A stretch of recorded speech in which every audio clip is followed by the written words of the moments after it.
بسم اللہ الرحمن الرحیم۔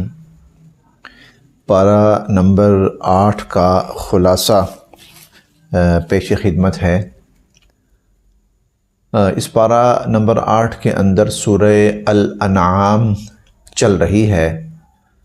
سورہ الانعام کے اندر اللہ رب العزت نے جانوروں اور مویشیوں کے حوالے سے جو صحیح نقطہ نظر ہے اسے بیان فرمایا، اور مشرکین کی طرف سے جو غلط چیزیں مشرکانہ عقائد کی بنا پر شامل کر لی گئی تھیں یا معاشرے کا حصہ بنا دی گئی تھیں، اللہ رب العزت نے ان کا خاتمہ فرمایا، ان کی تردید فرمائی، ایمان والوں کو ان سے منع فرمایا۔ چنانچہ ایک اصولی بات یہ بیان فرمائی، وَلَا تَأْكُلُوا مِمَّا لَمْ يُذْكَرِ اسْمُ اللَّهِ عَلَيْهِ وَإِنَّهُ لَفِسْقٌ۔ اگر کوئی جانور ذبح کیا گیا اور اسے ذبح کرتے وقت اس کے اوپر اللہ کے سوا کسی غیر کا نام لیا گیا، اللہ کے سوا کسی غیر کا نام لیا گیا ہے یا اس پر اللہ کا نام نہیں لیا گیا ہے، تو اس جانور کا گوشت کھانا مسلمانوں کے لیے جائز نہیں ہے۔ وَلَا تَأْكُلُوا مِمَّا لَمْ يُذْكَرِ اسْمُ اللَّهِ عَلَيْهِ، جس پر اللہ کا نام نہیں لیا گیا تم اسے بالکل نہ کھاؤ۔ پھر دوسری بات، اصولی بات بیان فرمائی، فَكُلُوا مِمَّا ذُكِرَ اسْمُ اللَّهِ عَلَيْهِ، جس پر اللہ کا نام لیا گیا اور اللہ کا نام لے کر جانور کو ذبح کیا گیا ہے، تو اس جانور کو کھانا، اس کا گوشت کھانا تمہارے لیے بالکل جائز ہے، تمہارے لیے حلال ہے۔ ایک تیسری بات بھی درمیان میں بیان فرمائی، اور وہ یہ کہ بسا اوقات مشرکین کوئی ایسی الجھی ہوئی بات کرتے ہیں جس کا مقصد مسلمانوں کو شک و شبہ میں مبتلا کرنا ہوتا ہے، اور اللہ تعالیٰ نے یہ بھی فرمایا کہ ایسی جو باتیں ہوتی ہیں نا، یہ شیطان ان کے ذہنوں کے اندر ڈالتے ہیں۔ مثلا مشرکین کہا کرتے تھے، عجیب بات ہے، ہم ماریں تو حلال، اللہ مارے تو حرام۔ دیکھیں، یکدم آدمی چونک جاتا ہے، اللہ مارے تو حلال نہیں، اللہ مارے تو حرام، ہم ماریں تو حلال۔ مطلب کیا تھا؟ کہتے تھے جو جانور مر گیا اسے ہم کہتے ہیں مردار۔ مرنے کا مطلب کیا ہے؟ اللہ کی طرف سے اس کی موت کا وقت ہوا، فوت ہو گیا وہ، تو یہ اللہ کی طرف سے اس کی موت آئی، وہ کہتے تھے ان کے بقول، تو اللہ نے مارا ہے تو حرام۔ اور ہم ماریں کا مطلب یہ ہے کہ اگر ہم اپنے ہاتھوں سے اس کو ذبح کریں تو وہ کہتے تھے حلال۔ یہ کیا بات ہوئی؟ یہ کیا بات؟ اب ایک لمحے کے لیے تو ایک مسلمان جو ہے وہ پریشان ہو جاتا ہے کہ واقعتاً اللہ مارے تو حرام ہے، ہم ماریں تو حلال ہے۔ بھئی اصل بات یہ ہے کہ مارنا دونوں صورت میں اللہ نہیں ہے، اور اللہ نہ مارنا چاہے تو دونوں صورتوں میں نہیں مرے گا، لیکن اس میں سے کون سی صورت انسانوں کے لیے نفع بخش ہے، اللہ پاک نے اس کو جائز قرار دیا ہے، اور جو صورت انسانوں کے لیے نقصان دہ ہے اللہ پاک نے اس کو ناجائز قرار دیا ہے۔ اتنی سی بات ہے، لیکن وہ اس طرح کی باتیں کر کے مسلمانوں کو شک و شبہ میں مبتلا کرتے تھے۔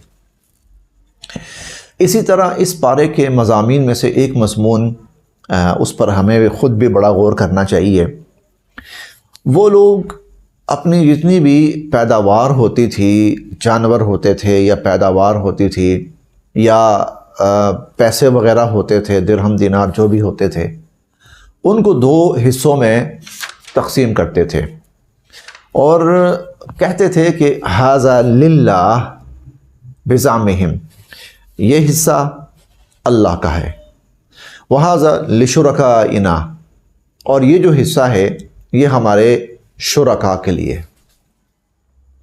شرکاء کا مطلب کیا ہے؟ وہ بتوں کی پوجا کرتے تھے، یعنی یہ جو پیسہ ہے یہ ہم بتوں کے لیے لگائیں گے، ان کے سامنے نظر و نیاز کریں، ان کے لیے عمارتیں بنائیں، ان کی حفاظت کا انتظام کریں، جو بھی کریں گے اس کے لیے یہاں سے لگائیں گے، اور یہ حصہ اللہ کے لیے ہے کہ اللہ کی راہ میں غرباء کے لیے، مساکین کے لیے، بیت اللہ کی تعمیر کے لیے خرچ کریں گے۔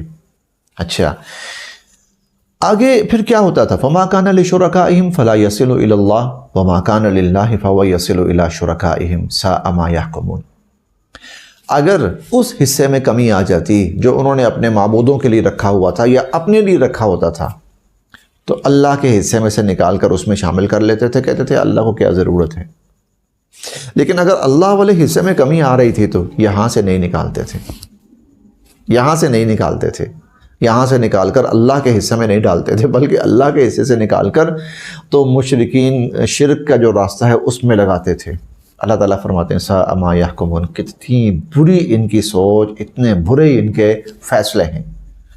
بعین ہی ہم بھی ایسا ہی کرتے ہیں اپنی زندگی کے اندر، گو ہمارا طرز عمل مشرکانہ نوعیت کا نہیں ہوتا، لیکن کہیں نہ کہیں ہم یہ شکل ضرور اختیار کر رہے ہوتے ہیں۔ مثلاً ہم نے کچھ ٹائم رکھا ہے نماز کے لیے، عبادت کے لیے، نیکی کے لیے، خیر کے لیے، اور کچھ ٹائم ہم نے رکھا ہوتا ہے اپنے لیے، دنیا کے کام کاج کے لیے اور مصروفیات کے لیے۔ اگر ہمیں دنیا کے کام کاج میں اضافی ٹائم کی ضرورت ہو تو جو اللہ کے لیے ٹائم رکھا ہے وہ نکال لیتے ہیں، لیکن اللہ کے لیے جب اضافی ٹائم کی ضرورت ہو تو ہم یہاں سے نہیں نکالتے، ہم کہتے ہیں اللہ معاف کر دے گا۔ ایسا ہی معاملہ اپنی پیداوار، اپنے جانوروں کے حوالے سے مشرکین کیا کرتے تھے۔ اللہ تعالیٰ نے فرمایا ساء ما یحکمون، بہت غلط کر رہے ہیں جو یہ کر رہے ہیں، اور نتیجتاً کیا ہوگا، آخر میں اس کا وبال اور اس کا انجام بھگتیں گے۔ اسی طرح مشرکین نے اپنی طرف سے کچھ جانور حلال کر رکھے تھے اور کچھ جانور حرام کر رکھے تھے، محض اپنی سوچ سمجھ کی بنیاد پر۔ مثلاً وہ کہتے تھے کچھ جانور وہ مخصوص ہیں ہمارے، اچھا لا یطعمھا الا من یشاء، اس کو صرف وہی کھا سکتا ہے جس کو ہم کھلانا چاہیں گے، جس کو ہم نہیں کھلانا چاہیں گے اس کے لیے جائز نہیں ہے۔ حالانکہ اللہ نے جو جانور پیدا کیے ہیں وہ ساری نوع انسانیت کے لیے مخصوص ہیں۔ کوئی جانور اللہ پاک نے عام ہیں، اللہ نے کوئی جانور کسی کے لیے مخصوص نہیں کیا۔ اللہ تعالیٰ نے کبھی بھی یہ نہیں فرمایا کہ امیر جو ہیں وہ یہ جانور کھا سکتے ہیں، یہ غریب نہیں کھا سکتے، ہاں، یا زیادہ نیک ہیں وہ یہ کھا سکتے ہیں اور جو دوسرے لوگ ہیں وہ یہ نہیں کھا سکتے۔ اللہ رب العزت کی حلال کردہ چیز سب کے لیے حلال ہے، لیکن وہ کہتے تھے نہیں، کچھ جانور ہیں جو کچھ مخصوص لوگوں کے لیے ہیں، وہی کھا سکتے ہیں، ہم نہیں کھا سکتے۔ تو اللہ رب العزت نے ان کے بارے میں فرمایا افتراء علی اللہ، یہ انہوں نے اللہ پہ جھوٹا الزام لگایا ہے، اللہ اس سے بری ہے۔ اسی طرح وہ کہتے تھے کہ ما فی بطون هذه الانعام خالصۃ لذکورنا، کہ کچھ جانور ایسے ہوتے تھے کہتے تھے یہ صرف مرد کھائیں گے، خالصۃ لذکورنا، صرف مرد، ومحرم علی ازواجنا، عورتیں نہیں کھا سکتی۔ اللہ رب العزت نے اس کی بھی تردید فرمائی، فرمایا سیجزیہم وصفہم، تمہیں میں تمہاری ان باتوں کی، غلط باتوں کی سزا ضرور دوں گا۔ تم نے یہ جو کچھ بھی کیا ہے یہ اللہ کے اوپر جھوٹا الزام لگایا ہے۔ تو اللہ رب العزت نے جو چیز حلال کی ہے تو وہ سب کے لیے حلال ہے، اور جس کو حرام کیا ہے تو وہ سب کے لیے حرام ہے۔ صرف ایک چیز ہے، بسا اوقات کسی شخص کو بیماری کی وجہ سے، عذر کی وجہ سے کوئی چیز نقصان دے رہی ہوتی ہے، جیسے کچھ مرض ایسے ہیں اس میں ڈاکٹر کہتے ہیں میں بڑا گوشت نہ کھائیں، آپ کی صحت کے لیے ٹھیک نہیں ہے، لیکن وہ حرام نہیں، اگر کھا لیتا ہے تو ناجائز نہیں ہے، جائز ہے، لیکن بہتر یہ ہے کہ نہ کھائے تاکہ اس کی صحت بحال رہے، اس میں کوئی قباحت نہیں۔ اللہ رب العزت نے اس سورہ مبارکہ میں، یہ سورہ الانعام چل رہی ہے، اس سورہ مبارکہ میں اللہ رب العزت نے 10 احکامات دیے ہیں۔ اللہ تعالیٰ فرماتے ہیں ان 10 احکامات کی پیروی کرو، کیونکہ یہ 10 احکامات وہ ہیں جو تمام امتوں کے اندر مشترکہ تھے۔ تمام امتوں میں اللہ رب العزت نے یہ 10 احکامات انسانوں کو دیے تھے کہ وہ ان کی پیروی کریں۔ قل تعالوا اتل ما حرم ربکم علیکم، آپ فرمائیے کہ آؤ لوگو میں تمہیں بتاتا ہوں کہاں کہاں کیا کیا چیزیں تمہارے رب نے حلال کی ہیں اور کہاں کہاں کیا کیا چیزیں تمہارے رب نے حرام کی ہیں۔ 10 احکامات ایسے تھے، تمام انبیاء علیہم السلام کی شریعتوں میں یہ احکامات تھے۔ نمبر 1، اللہ تشرکوا بہ شیئا، اللہ کے ساتھ کسی کو شریک نہیں ٹھہرانا، تمام انبیاء علیہم السلام کی متفقہ اور مشترکہ تعلیم۔ وبالوالدین احسانا، والدین کے ساتھ نیکی کا معاملہ کرنا ہے، بھلائی کا معاملہ کرنا ہے۔ 2، نمبر 3، اور ولا تقتلوا اولادکم، اپنی اولاد کو قتل نہیں کرنا، خوشی ناخوشی کسی بھی صورت میں اپنی اولاد کو قتل نہیں کرنا، نہ تو غربت فقر و فاقہ کی وجہ سے، اس ڈر سے، نہ ہی اپنے بتوں کو خوش کرنے کے لیے ولا تقتلوا اولادکم، اپنی اولاد کو کسی صورت میں قتل نہیں کرنا۔ 3 چیزیں ہو گئی۔ نمبر 4 ولا تقربوا الفواحش ما ظہر منها وما بطن، کسی بھی قسم کی بے حیائی اوپن ہو، کھلے عام ہو یا وہ خفیہ طور پر ہو، اس کے قریب بھی نہیں جانا۔ ولا تقربوا الفواحش، اس کے قریب بھی نہیں جانا۔ نمبر 5 ولا تقتلوا النفس التي حرم اللہ، اللہ نے ہر انسان کی جان کو محترم بنایا ہے، خبردار کسی محترم انسان کا قتل نہیں کرنا، کسی محترم انسان کا، یعنی جس کی جان اللہ نے محفوظ کی ہے اس کا قتل نہیں کرنا۔ یہ انسان کی بات ہے، مسلمان کی بات نہیں ہے۔ مسلمان کا قتل تو اور بھی زیادہ سخت ہے اور برا ہے، لیکن عام انسان اس کا قتل بھی اللہ کے ہاں ممنوع اور ناجائز ہے۔ 5 چیزیں ہو گئیں۔ نمبر 6 ولا تقربوا مال الیتیم، غلط ارادے سے، غلط نیت سے یتیم کے مال کے قریب نہ جاؤ کہ ہم اس کو ہڑپ کریں، ہڑپ کر کے کھا جائیں۔ ولا تقربوا مال الیتیم الا بالتی ہی احسن حتی یبلغ اشدہ۔ نمبر 7 جب بھی کہیں کوئی چیز تولو، جب بھی کوئی چیز ناپو، وَأَوْفُوا الْكَيْلَ وَالْمِيزَانَ، ناپ تول پورا کرنا ہے۔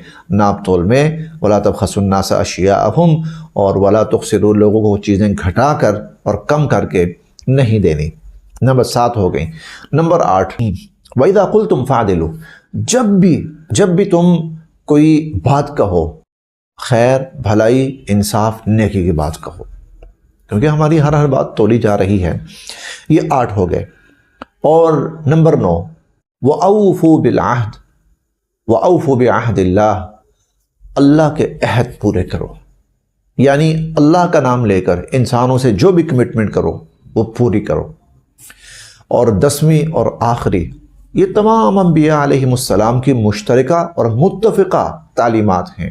10ویں یہ وَأَنَّ هَذَا صِرَاطِي مُسْتَقِيمًا فَاتَّبِعُوهُ، جو اللہ کا بتایا ہوا راستہ ہے اسی پہ چلنا ہے۔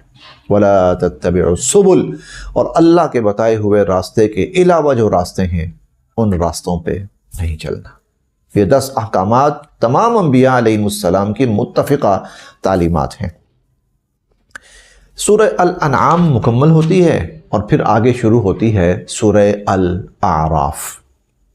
اعراف کیا ہے یہ انشاءاللہ ابھی آگے آتا ہے۔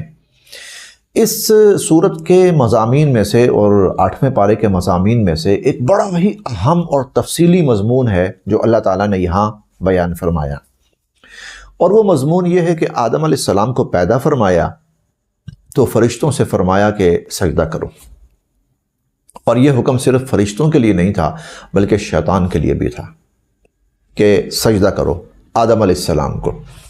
فسجد الملائکہ، فرشتوں نے سجدہ کیا، سب نے سجدہ کیا، الا ابلیس، شیطان نے نہیں کیا، ابلیس نے نہیں کیا، انکار کر دیا۔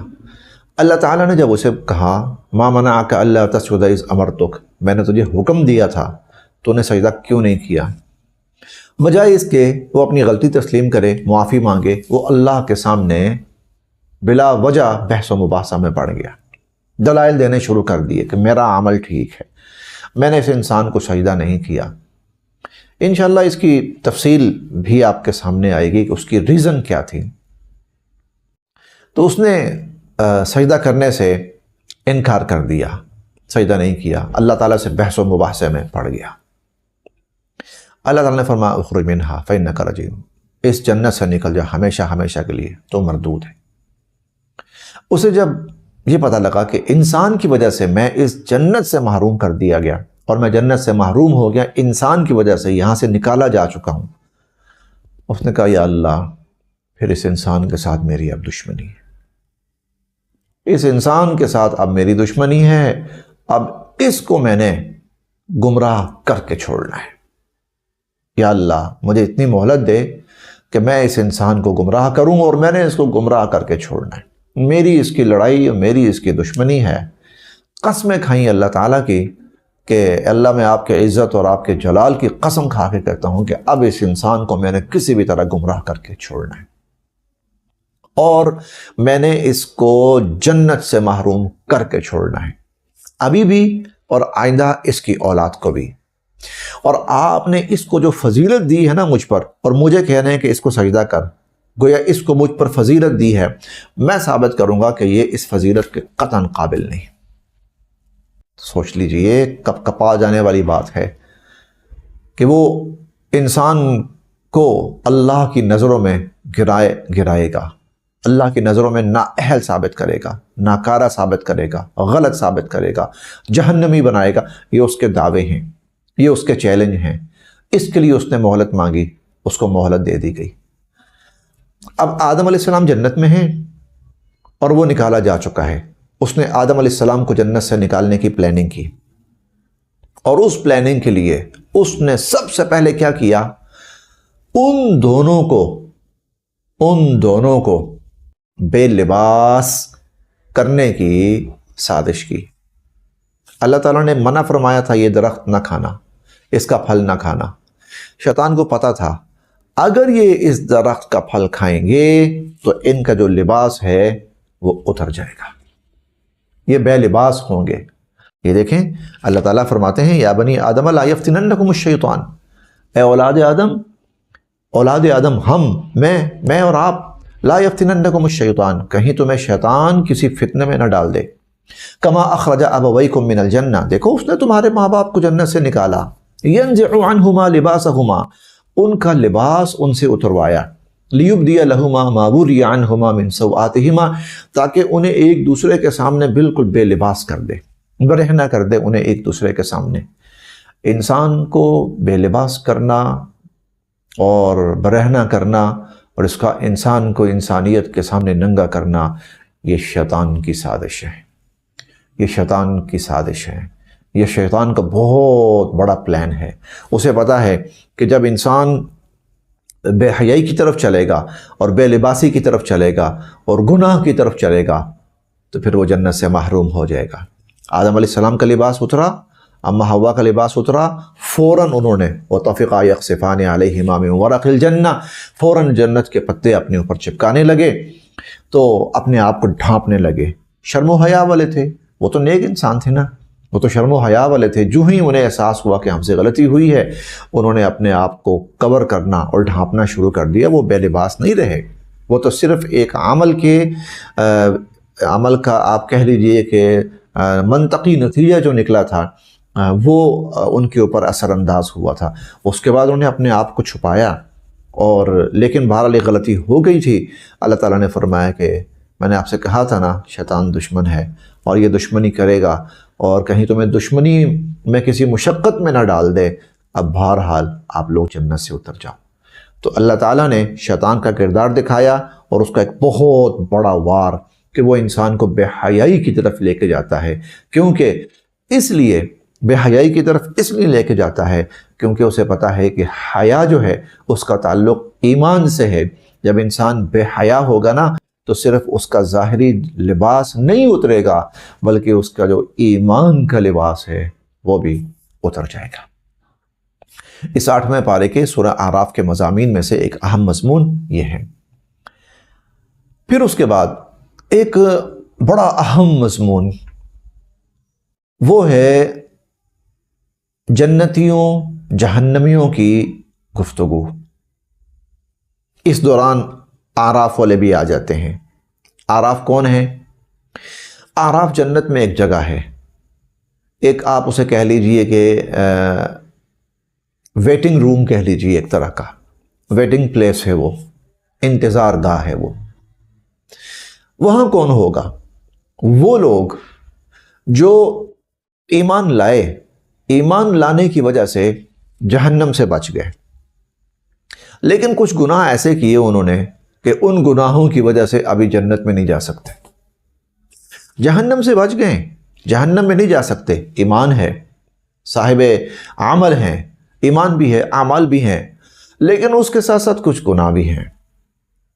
وہ گناہ ابھی جنت میں نہیں جانے دے رہے، اور ان کا جو ایمان ہے وہ جہنم سے بچائے ہوئے ہے۔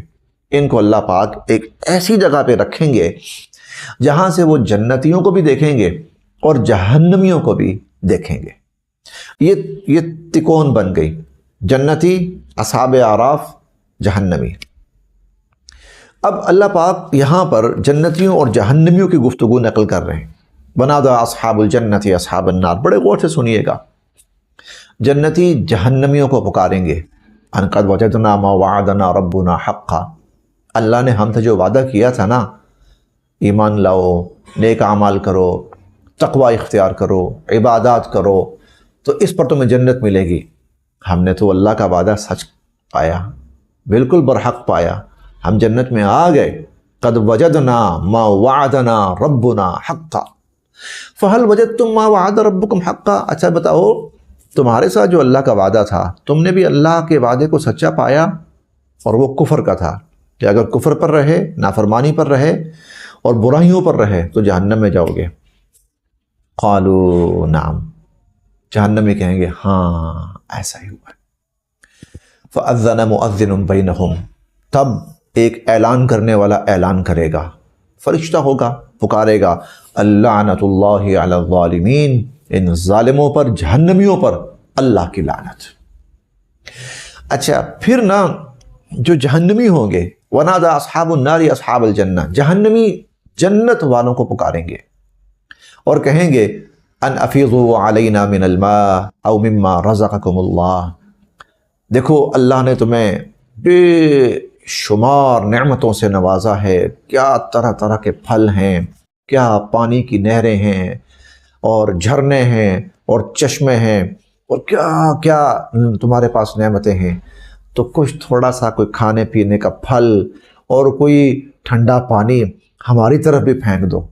یہاں ہمیں کھانے کو کیا ہے، یہاں ہمارے پاس کھانے کو خشک لکڑیاں ہیں اور کانٹے دار لکڑیاں ہیں، کانٹے دار جھاڑیاں ہیں، وہ جب ہم کھاتے ہیں نا تو ہمارے حلق میں جا کر کانٹے اٹک جاتے ہیں، ہم نہ اگل سکتے ہیں نہ ہم نگل سکتے ہیں۔ کھانے کو یہ ہے، اور پینے کو کیا ہے کہ ہمارے جسموں سے گند نکلتا ہے، خون نکلتا ہے، پیپ نکلتا ہے، اور وہ خون اور پیپ جو ہے نا ہمیں وہ پینے کو دیا جاتا ہے۔